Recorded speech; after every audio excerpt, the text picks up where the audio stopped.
Good morning. Celkon mobile సమర్పిస్తున్న business breakfast షోకి స్వాగతం. ఏషియన్ మార్కెట్స్లో ఈ ఉదయం కొంత మిక్స్డ్ ట్రెండ్ కనిపిస్తుంది.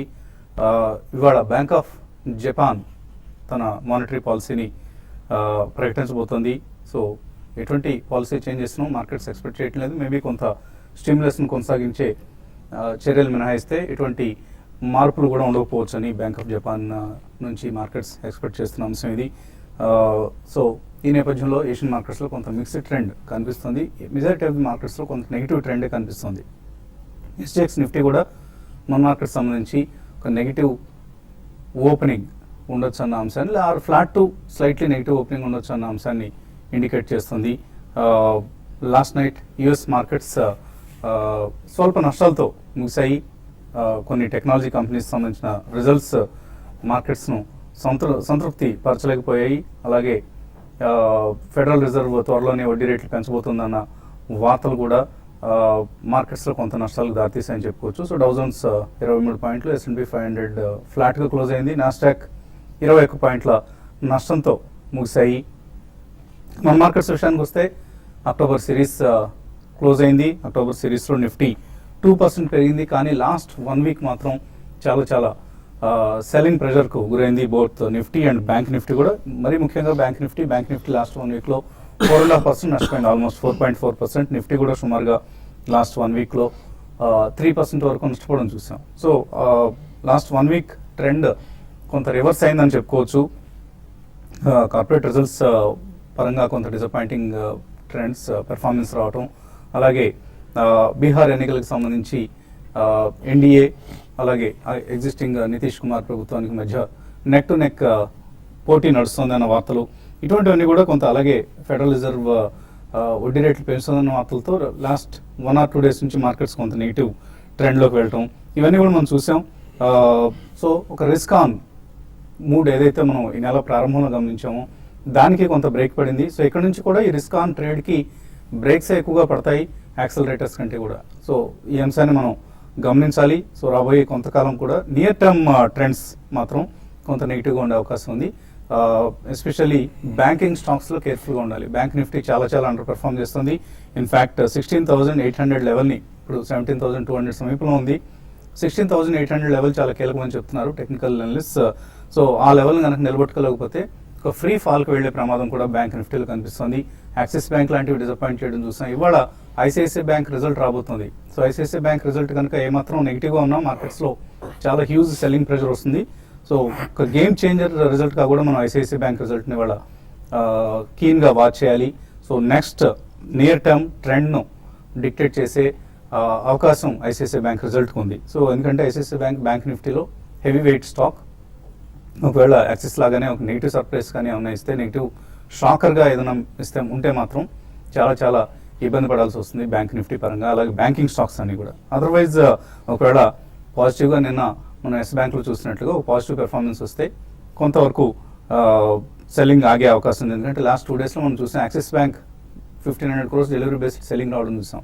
ఇదే పరిస్థితి ఒకవేళ ఐసిఐసిఐలో కనుక వస్తే మాత్రం చాలా ఇబ్బంది అవుతుంది. ఎందుకంటే ఇటు ఇండెక్స్లోను అటు బ్యాంక్ నిఫ్టీలో కూడా, బ్యాంక్ నిఫ్టీలో కూడా రెండిట్లోనూ కీలకమైన స్టాక్ ఇది. అండ్ ఇవాటి నుంచి నవంబర్ సిరీస్ ప్రారంభమవుతుంది. నవంబర్ సిరీస్లో మార్కెట్స్ కొంత చేంజెస్ తీసుకొస్తున్నారు. లాట్ సైజ్ను F&O సిరీస్ సంబంధించి లాట్ సైజ్ను 2 లక్షల నుంచి 5 లక్షల రూపాయలకు పెంచుతున్నారు. సో ఇది రిటైల్ ఇన్వెస్టర్ పార్టిసిపేషన్ కొంత తగ్గించే ఛాన్స్ ఉంది. సో ఇది ఇలాంటివే జరగాలి. ఇన్ఫ్యాక్ట్ F&O నుంచి రిటైల్ ఇన్వెస్టర్స్ వైదొలగడం మంచిది. ఎందుకంటే ఇప్పుడున్న వోల్టైల్ సిచ్యువేషన్స్లో F&Oలో డబ్బు చేసుకోవడం చాలా కష్టం. సో కేర్ఫుల్గా ఉండాల్సిన సమయం. లాట్ సైజ్ పెరుగుతుంది కదా, ఇంకా ఎక్కువ అగ్రెసివ్ పొజిషన్స్ తీసుకున్నాను ఉద్దేశంతో మాత్రం జాగ్రత్తగా పొజిషన్స్ క్రియేట్ చేసుకోవాలి. అండ్ ఇండిగో ఐపీఓ చాలా స్ట్రాంగ్, ఇంటర్ గ్లోబ్ ఏవియేషన్ పేరుతో వచ్చిన ఐపీఓకి చాలా స్ట్రాంగ్ రెస్పాన్స్ వచ్చింది. ఎస్పెషల్లీ క్వాలిఫైడ్ ఇన్స్టిట్యూషనల్ బయర్స్ నుంచి, QIB అంటాం. So QIB portion almost 18 times over subscribe అయింది. రిటైల్ పోర్షన్ మాత్రం ఓన్లీ 0.96, అంటే జస్ట్ సబ్స్క్రైబ్ అయింది రిటైల్ ఇన్వెస్టర్స్ కేటాయించిన షేర్లు మొత్తం. సో ప్రమోటర్స్ డివిడెండ్ ముందే తీసేసుకున్నారు అన్న వార్తలు కావచ్చు, ఇష్యూ ఎక్స్పెన్సివ్గా ఉంది అన్న వార్తలు కావచ్చు, అసలు ఏవియేషన్ స్టాక్స్ ఎప్పుడు ఇన్వెస్టర్లకు అంతగా డబ్బులు ఇవ్వలేదన్న వాదనలు కావచ్చు, వీటన్నిటి నేపథ్యంలో ఇంటర్ గ్లోబ్కి ఇంత రెస్పాన్స్ రావడం హ్యూజ్ రెస్పాన్స్, స్టన్నింగ్ రెస్పాన్స్ అని చెప్పుకోవచ్చు. చాలా హ్యూజ్ రెస్పాన్స్ వచ్చింది. బట్ ఇష్యూ ఎలా లిస్ట్ అవుతుంది అన్నది ఇప్పుడు ఆసక్తికరం. త్వరలోనే ఇష్యూ లిస్ట్ అవుతుంది కాబట్టి లిస్టింగ్ ప్రైస్ ఎలా ఉంటుంది అన్నది మనం చూడాలి. ఇక మార్కెట్స్ పరిస్థితి గురించి మాట్లాడడానికి అనలిస్ట్ మనతో సిద్ధంగా ఉన్నారు. సో ఇటువంటి ట్రెండ్ మీరు నవంబర్ సిరీస్లో ఎక్స్పెక్ట్ చేస్తున్నారు. అక్టోబర్ సిరీస్ కొంత చేదుగా మిగిలిపోయింది last 1 week performance. Even November series కూడా మేజర్ ట్రెండ్ సెట్టింగ్ సిరీస్ అయితే అవ్వదండి, ఎందుకంటే మనకి there are major events even in November. So Bihar election ఒకటి అండ్ కార్పొరేట్ రిజల్ట్స్ అన్ని కూడా మనకి 15 నవంబర్ లోపల కంప్లీట్లీ ఆడిటెడ్ రిజల్ట్స్ కూడా వస్తాయి. So majority of the results వచ్చాయి, బట్ కొన్ని కీలకమైన కంపెనీలు definitely they have to still give out the results. So ఈ రోజు మీరు అన్నట్టు ఐసిఐసిఐ బ్యాంక్ ఉంది, బట్ అది పక్కన పెడితే మనం నిన్న ఒకటి చాలా ఇంపార్టెంట్ ఇదే అంశం జరిగిందండి. నిన్న almost 4 pharma companies declared the results and actually doctor Reddy's was a blowout result అనే చెప్పాలి. ఇన్ టర్మ్స్ ఆఫ్ మార్జిన్స్ కూడా హెవీ ఎక్స్పాన్షన్ అయింది అండ్ డెఫినెట్లీ స్ట్రీట్ అంచనాల కంటే చాలా మెరుగ్గా వచ్చేది. సో టారెంట్ ఒకటి దే ఆల్సో బీటెన్. యాక్చువల్లీ వాళ్ళకి ఎలిబి అనే ఒక స్పెసిఫిక్ డ్రగ్ లాస్ట్ క్వార్టర్లోనే మ్యాసివ్ ప్రాఫిట్స్ ఇచ్చింది, బట్ స్పిల్ ఓవర్ క్వార్టర్ అనుకున్నాం కానీ ఈవెన్ ఈ క్వార్టర్లో కూడా they was a massive profit. So 2 క్వార్టర్స్లోనే close to about 1000 crores of net profit వచ్చింది. సో గ్లెన్మార్క్, జుబిలీ అంటే నిన్న వచ్చిన all pharmaceutical companies were actually definitely far better than street estimates అండి. So as a sector pharma is performing extremely అయితే selective గా ఉండాలి. లుపిన్ లాంటి కంపెనీస్, సన్ ఫార్మా లాంటివి షార్ట్ టర్మ్ లో నెగటివ్ గా ఉండే అవకాశం ఉంది. లుపిన్ ఆల్రెడీ వాళ్ళ సొంత సమస్యలు ఉన్నాయి. 200 రూపీస్ పైన మనం చూసాము కరెక్షన్ అనేది. సో డెఫినెట్లీ మనకి గోయింగ్ ఫార్వర్డ్ కొద్దిగా stock specific and sector specific ఉండే అవకాశం ఉంది. ఈ రోజు లాస్ట్ డే కాబట్టి వీ హ్యావ్ టు సీ కొద్దిగా వాలటాలిటీ ఎక్కువ ఉండొచ్చు. రోలోస్ మాత్రం అంత ఆశాజనకంగా ఉంటాయి నవంబర్లో నేను అనుకోను. బట్ గోయింగ్ ఫార్వర్డ్ నెక్స్ట్ 10-15 డేస్లో వచ్చే opportunity irrespective of the Bihar results, ఒకవేళ ఏదైనా మార్కెట్లో స్టెబిలిటీ కనిపిస్తే మాత్రం డెఫినెట్లీ స్టాక్స్ కొనాలనే చెప్తాను, but with a 2-year view. ఎందుకంటే తర్వాత people will forget that even in a few days and start focusing on new year, festival season, consumption led sales, seventh pay commission, ఇటువంటివన్నీ కూడా వస్తాయి. So in my opinion next 10-15 days or maybe next 3-4 weeks are going to be very crucial and interesting. ఎక్కడైనా dips వస్తే మాత్రం stock specific or maybe sector specific and stock within that sector definitely కొనుగోలు చేయాలని చెప్తాను.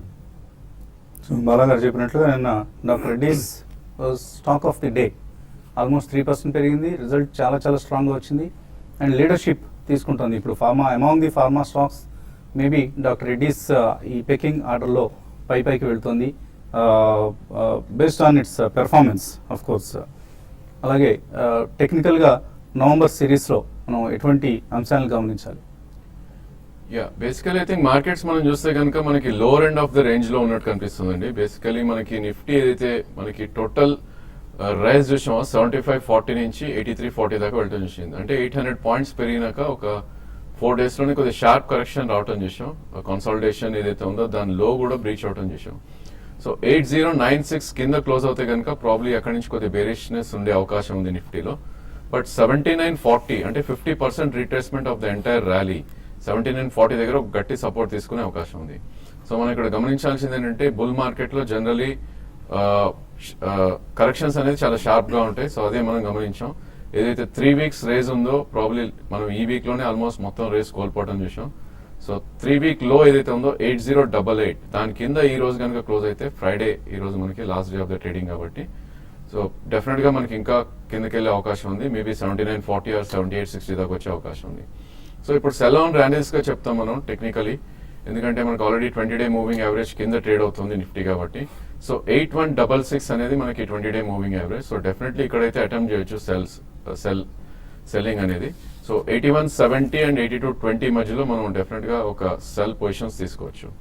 But మనకి 100-day moving average ఏదైతే ఉందో 8023 అక్కడ కూడా ఒక మంచి సపోర్ట్ ఉండే అవకాశం ఉంది.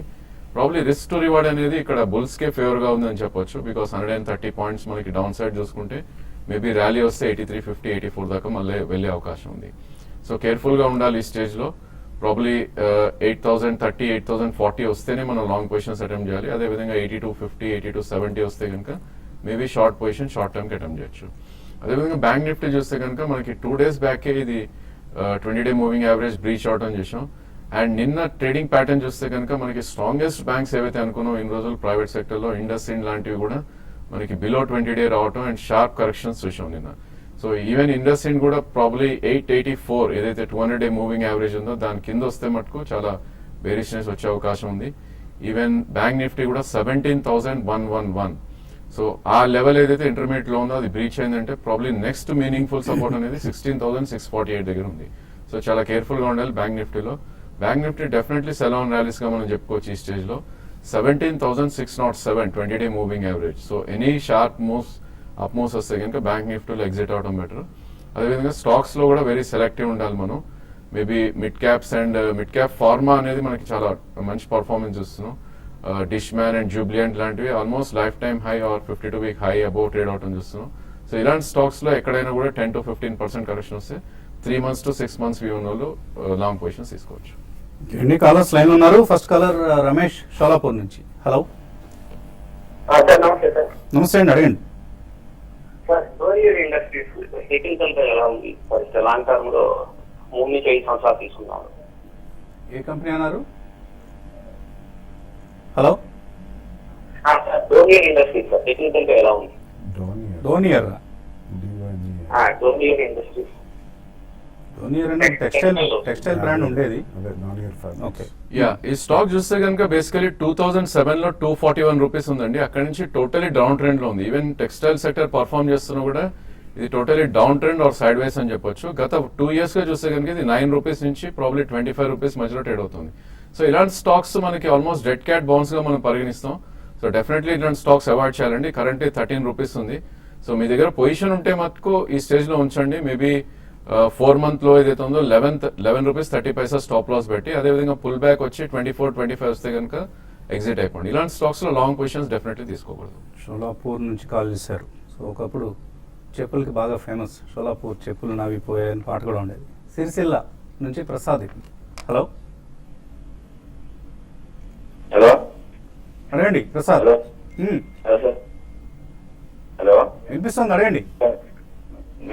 మండే రోజు నిఫ్టీ 87,700 చూపించింది సార్. నిఫ్టీ చూపించారు సార్. ఆ రోజు చూసి కావాల్సింది తీసుకున్నా సార్. మరీ డౌన్ అయిపోయింది, బాగా డౌన్ అయిందంటారా? 50,000 రాలేదు సార్ ఒక రోజు. ఓకే. సో ఏం చేయాలి? మండే రోజు చూపించలేదు సార్. మండే రోజు ఓపెనింగ్ లో ఫస్ట్ ఓపెనింగ్ లో 8700 చూపించారంటారా? చూపించారు అది 8700. అవును sir. Okay okay okay. So ఆయన స్ట్రక్ అయ్యారు నిఫ్టీలో. యా, ఐ థింక్ ఇట్లాంటి ఫ్లిప్ ట్రేడ్స్ అంటారండి. బేసికలీ మనం ఒకటి గమనించాల్సింది ఏంటంటే 400 పాయింట్స్ నిఫ్టీ పెరగడం అనేది అసలు ఇంపాసిబుల్ ఈవెన్ ఫస్ట్ సెకండ్ లో కూడా. అందుకే మేము చార్ట్స్ చూసేటప్పుడు కూడా క్యాష్ మార్కెట్ చూడమని చెప్తాం. సో F&Oలో మీకు కనపడి ఉంటుంది 8,700, బట్ ఆ రోజు నిఫ్టీ హై మాత్రం 8336. సో ఇలాంటి ఫ్లిప్ ట్రేడ్స్ కి ఐ థింక్ మనం we should go with it అనమాట. సో ఈ స్టేజ్ లో మీరు హోల్డ్ చేయండి. ప్రాబ్లీ 8088 కింద క్లోజ్ అవుతే మటుకు మీరు స్టాప్ లాస్ ఎగ్జిక్యూట్ చేసుకోండి. అదేవిధంగా ఏమాత్రం పుల్ బ్యాక్ వచ్చి 82-20 వస్తే కనుక అక్కడ మీ కాల్ ఆప్షన్స్ ఎగ్జిట్ అయిపోండి.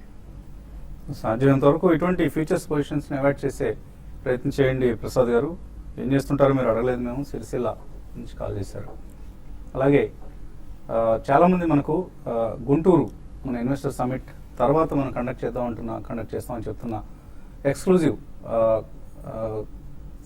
మీటింగ్ ఏదైతే ఉందో ఆ మీటింగ్ సంబంధించి మేము రాలేము, ఎలాగ మాకు ఈ రికమెండేషన్స్ కావాలంటున్నారు. రావాల్సిందే అండి, తప్పదు.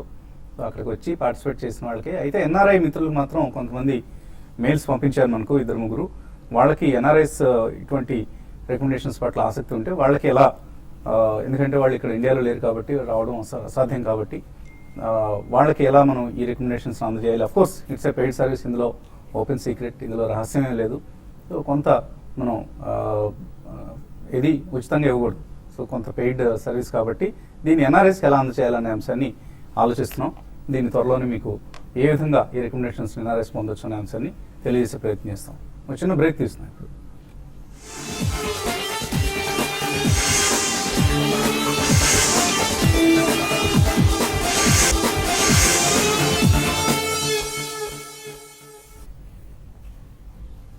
సిల్కాన్ మొబైల్ సమర్పిస్తున్న బిజినెస్ బ్రేక్ఫాస్ట్ షోకి తిరిగి స్వాగతం.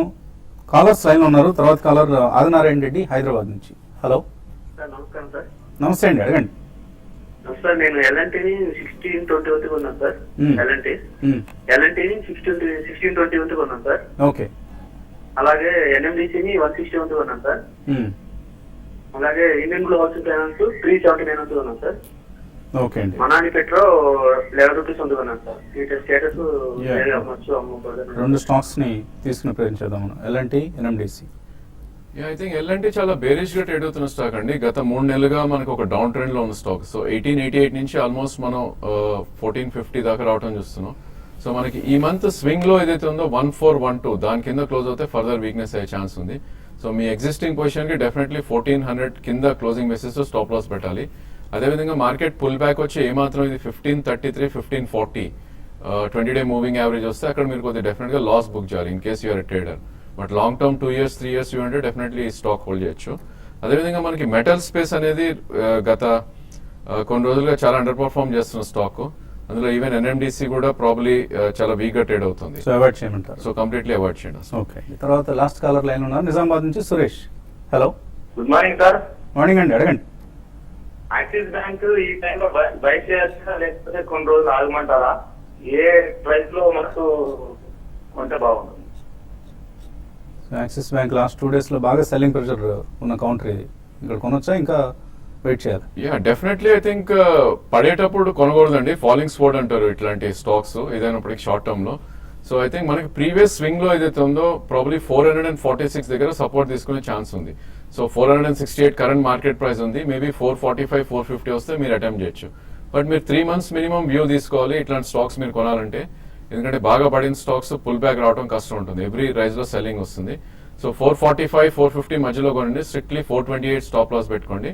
అదేవిధంగా పుల్ బ్యాక్ 480, 85 వస్తే అక్కడ ఎగ్జిట్ అయ్యే ప్రయత్నం చేయండి. ఈమెయిల్స్ వచ్చాయి. శాంతి అడుగుతున్నారు, సిసిఎల్ ప్రొడక్ట్స్ కొన్నారు 190లో, దీని నుంచి కేపీఐటీకి షిఫ్ట్ కావచ్చా? నాట్ ఏ గుడ్ ఐడియా అండి. సిసిఎల్ ప్రొడక్ట్స్ ఉంచండి, అడిషనల్ డబ్బులు ఉంటే మాత్రం కేపీఐటీ కొద్దిగా కొనుక్కోండి. రాజేష్ ఎక్స్పోర్ట్స్ 620లో, బిఈఎంఎల్ 1550లో కొన్నారు. వెంకటలక్ష్మి హోల్డ్ చేయొచ్చా, ఎగ్జిట్ కావచ్చా? Yeah, I think Rajesh exports hold చేయండి. ఎందుకంటే అది కంప్లీట్లీ చాలా స్ట్రాంగ్ పర్ఫార్మెన్స్ లాస్ట్ 6 months లో కూడా చూసాం. అండ్ రీసెంట్లీ వాళ్ళు చాలా పెద్ద గోల్డ్ మైన అక్విజిషన్ అది చేశారు, ప్రాసెసింగ్ ఇవన్నీ కూడా. So definitely you should hold అండి. బిఈఎంఎల్ మాత్రం if you're in decent profits ఒకసారి ప్రాఫిట్ బుక్ చేయమని చెప్తాను. లక్ష్మీనారాయణ అడుగుతున్నారు, ఇమామి 788లో కొన్నారు. అలాగే స్ట్రైట్స్ ఆర్క్లాబ్స్ 1080లో, లూపిన్ 1370లో కొన్నారు. ప్రాఫిట్స్ పార్షియల్గా బుక్ చేసుకోవచ్చా? యా, క్వాంటిటీ ఎక్కువ ఉంటే కొద్దిగా ప్రాఫిట్స్ బుక్ చేయండి. ఎందుకంటే మీరు డీసెంట్ రేట్స్ లో కొన్నారు కాబట్టి క్వాంటిటీని బట్టండి. బట్ ఎమామి నిన్న రిజల్ట్స్ వచ్చాయి, వాళ్ళ ప్రొవిజనింగ్ కొద్దిగా ఎక్కువ ఉంది కేష్ కింగ్ దానికి. But otherwise all the 3 counters are good counters. So డబ్బు అవసరం ఉంటే అమ్మండి. అదర్వైజ్ క్వాంటిటీ ఎక్కువ ఉంటే తప్పకుండా కొద్దిగా ప్రాఫిట్స్ మాత్రం బుక్ చేయండి. నవీన్ కుమార్ అడుగుతున్నారు, హెచ్సిసి కొన్నారు 1750 షేర్లు 36 రూపాయల్లో, 6 months కోసం హోల్డ్ చేయొచ్చా? Probably I think infra and metals కొద్దిగా అండర్ పర్ఫార్మ్ చేస్తున్నాయండి. హెచ్సిసి ఐ థింక్ కొద్దిగా అవుట్ పర్ఫార్మ్ చేయడం చూస్తున్నాం చార్ట్స్ పరంగా. సో ఈ 3 months హై ఏదైతే ఉందో మేబీ 29 దగ్గర మనం ట్రేడ్ అవుతాం చూస్తున్నాం. రిజల్ట్ కూడా బాగానే ఉంది, హోల్డ్ చేయమంటారు? డెఫినెట్లీ 36, 37 వస్తే అక్కడ మీరు ప్రాఫిట్ బుక్ చేయండి. బట్ ఇలాంటి stocks you should have stop loss around 23. Okay. So bank of Japan మనం అనుకున్నట్లే స్టేటస్ కో మెయింటైన్ చేస్తుంది. మానిటరీ పాలసీ వెలువడింది. సో స్టడీగా స్థిరంగా అదే అవే రేట్లు కొనసాగిస్తున్నారు. అదే కైండ్ ఆఫ్ స్టిమ్యులస్ను కొనసాగిస్తున్నారు. So bank of Japan policy meeting ముగిసింది. సో ఏషియన్ మార్కెట్స్లో ఎటువంటి స్పందన కనపట్లేదు స్టేటస్ కో కాబట్టి. జిన్నీ ఫిల్మెంట్స్ నితిన్ ఫైర్, విష్ణు వడ్లమూడి అడుగుతున్నారు, బై ఆర్ సెల్? ఆల్రెడీ ఉన్నాయట కొన్ని షేర్లు, ఇంకా కొనొచ్చా? జిన్నీ ఫిలమెంట్స్ ప్రాఫిట్ లో ఉంటే కొద్దిగా బుక్ చేయండి. ఎందుకంటే లిక్విడిటీ పరంగా కూడా కొద్దిగా పెద్ద షేర్. ఇవన్నీ టర్న్ అరౌండ్ టెక్స్టైల్ షేర్స్ అండి. నితిన్ ఫైర్ కూడా reasonably big equity and quite liquid stock, కానీ డీసెంట్ కంపెనీ అండి. సో ఈ రెండిట్లో ప్రాఫిట్ ఉండి క్వాంటిటీ ఉంటే మాత్రం కొంచెం బుక్ చేయండి, తర్వాత మీకు లోలో దొరుకుతాయి. సో బి కన్వెన్షన్ విజయవాడ, భాష్యం పబ్లిక్ స్కూల్ గుంటూరు, ఈ 2 వెన్యూస్ని మర్చిపోవద్దు. శనివారం సాయంత్రం విజయవాడలో, అలాగే ఆదివారం ఉదయం గుంటూరులో TV5 ICICI ప్రుడెన్షియల్ సంయుక్తంగా నిర్వహిస్తున్న ఇన్వెస్టర్ సమిట్స్కు హాజరవ్వండి. ఎక్కడ దగ్గర ఏ ప్రాంతం వాళ్ళకి, ఏ సిటీ దగ్గర అయితే, అంటే సపోజ్ గుడివాడ లాంటి వాళ్ళకి విజయవాడ దగ్గర అవుతుంది, అలాగే నర్సరావుపేట లాంటి ప్రాంతంలో ఉండే వాళ్ళకి గుంటూరు దగ్గర అవుతుంది. సో ఎక్కడ ఏ సిటీకి సమీపంలో ఉన్నారో ఆ సిటీకి వచ్చి మీ వీలుని బట్టి ఆఫ్ కోర్స్ ఇతరత్ర పనులు ఉంటే వాయిదా వేసుకోవద్దు. అర్జెంట్ పనులు ఏమైనా ఉంటే తప్పనిసరిగా చూసుకోండి. బట్ వాయిదా వేసుకోగలిగిన పనులు ఏమైనా ఉన్నా లేదా ఇన్వెస్ట్మెంట్స్ పట్ల ఎటువంటి ఆసక్తి మీకు గైడెన్స్ కావాలన్నా కూడా ఈ సమిట్స్కి హాజరు కావడం అత్యవసరం. ఇటువంటి సమయాల్లో ఎటువంటి సెక్టర్స్లో ఇన్వెస్ట్ చేయాలి, ఎటువంటి సేవింగ్స్ విధానాన్ని పాటించాలి అన్న అంశాన్ని అనలిస్ట్ కుటుంబరావు గారు, బాలా గారు, అలాగే రాజేంద్ర గారు, బాలరాజు గారు, అలాగే ఐసిఐసిఐ ప్రుడెన్షియల్ నుంచి రవిశేఖర్ గారు వీరందరూ హాజరయ్యే చక్కటి సమిట్స్ ఇవి. ఈ అవకాశాన్ని వినియోగించుకుంటారని ఆశిస్తున్నాం. మధ్యాహ్నం 1:30కి స్మార్ట్ ఇన్వెస్ట్లో మళ్ళీ కలుద్దాం.